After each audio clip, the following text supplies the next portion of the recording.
Operation અભિયાન railway police તેમજ fire તેમજ આરોગ્ય વિભાગની સંયુક્ત mock drill Veraval railway station પર ઘાયલ થયેલા 3 લોકોને તાત્કાલિક રેસ્ક્યુ કરી હોસ્પિટલ ખાતે પહોંચાડવામાં આવ્યા હતા। ગત રાતે ભારતે કરેલી એર સ્ટ્રાઇક બાદ સર્જાયેલી પરિસ્થિતિમાં દેશના નાગરિકોમાં સુરક્ષા બાબતે સતર્કતા અને જાગૃતિ વધે તે માટે ગૃહ મંત્રાલયના માર્ગદર્શન હેઠળ સમગ્ર દેશમાં વિવિધ પ્રકારની મોક ડ્રીલનું આયોજન કરવામાં આવી રહ્યું હતું। ત્યારે જે અંતર્ગત ગીર સોમનાથ જિલ્લામાં પણ વિવિધ મોક ડ્રીલ દ્વારા સતર્કતાની ચકાસણી સાથે લોકોને જાગૃત કરવામાં આવી રહ્યા છે।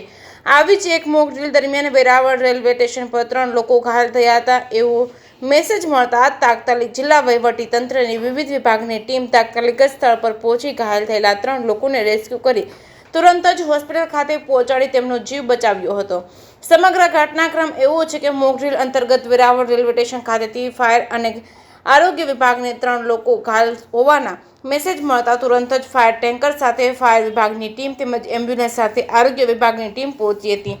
સાથે જ રેલવે તેમજ આરપીએફને આ અંગેની જાણકારી મળતા રેલવે પોલીસ સાથે સ્થાનિક પોલીસ તંત્રના જવાનો પણ અઘટિત ઘટના ન બને તે માટે તુરંત જ રેલવે સ્ટેશન ખાતે પહોંચી ગયા હતા। રેલવે સ્ટેશનના પ્લેટફોર્મ નંબર 1 પર 3 લોકોને તાત્કાલિક ફાયરના સ્ટ્રેચર દ્વારા 108 એમ્બ્યુલન્સ દ્વારા તાત્કાલિક નજીકની હોસ્પિટલ ખાતે પહોંચાડી તેમનો જીવ બચાવવામાં આવ્યો હતો। જેકેએસની ગુજરાતી સાથે મહેશ વાજા, સોમનાથ।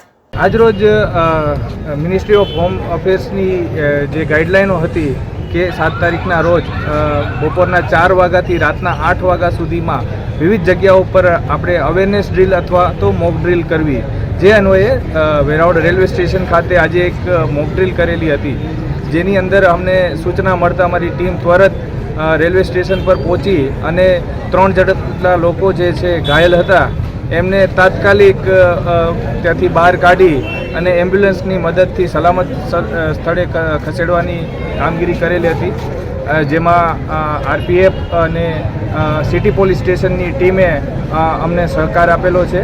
અને પ્લસ આજરોજ શહેરના વિવિધ સ્થળો પર અવેરનેસ ડ્રાઈવ તરીકે અમારા ફાયરના વ્હીકલો દ્વારા લોકો સુધી જાગૃતિ પહોંચે કે કોઈ એર સ્ટ્રાઇક કે કોઈ પણ ઇમરજન્સીની પરિસ્થિતિમાં પબ્લિકે કઈ રીતે એક્શન લેવા।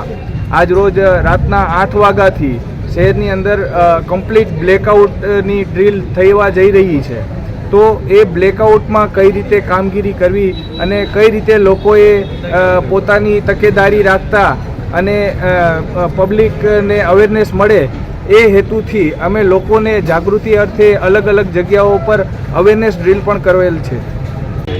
आज जो माहौल बना हुआ है देश में, इस परिप्रेक्ष्य में एक मॉक ड्रिल किया गया है। इसमें मॉक ड्रिल में इंजर्ड या किसी भी घटना की सूचना पर फायर को इन्फॉर्म करते हैं। फायर ब्रिगेड आई, ऑफिसर्स आए, पुलिस से, सिटी पुलिस से भी साफ लोग आए हैं, फोर्स आया है। इसमें ये देखा जाता है कि हम लोग कितने सतर्क, अभी घटना घटेगी तो हम लोगों के लिए तैयार हैं कि नहीं। इस संबंध में एक मॉक ड्रिल किया गया है और कई शहरों में मॉक ड्रिल किए जा रहे हैं। हमारे यहाँ भी सुरक्षा को देखते हुए स्टेशन में मॉक ड्रिल किया गया है और ये तत्परता से फायर भी टाइम से आ गई है, सिटी पुलिस भी तुरंत पहुँची है। तो एक हमारा सक्सेसफुल मॉक ड्रिल रहा है। अभी पब्लिक भी सब सतर्क है, सब देखती है, सब सतर्क है। रेलवे में सुरक्षा के लिए आरपीएफ, जीआरपी और सिटी की मदद से हम लोग तत्परता से कार्रवाई करते हैं और पर्याप्त फोर्सियाँ हैं हमारे पास, गाड़ियों में स्पॉटिंग भी करती है, स्टेशन पर भी हम लोग सुरक्षा के लिए गश्त होते रहते हैं।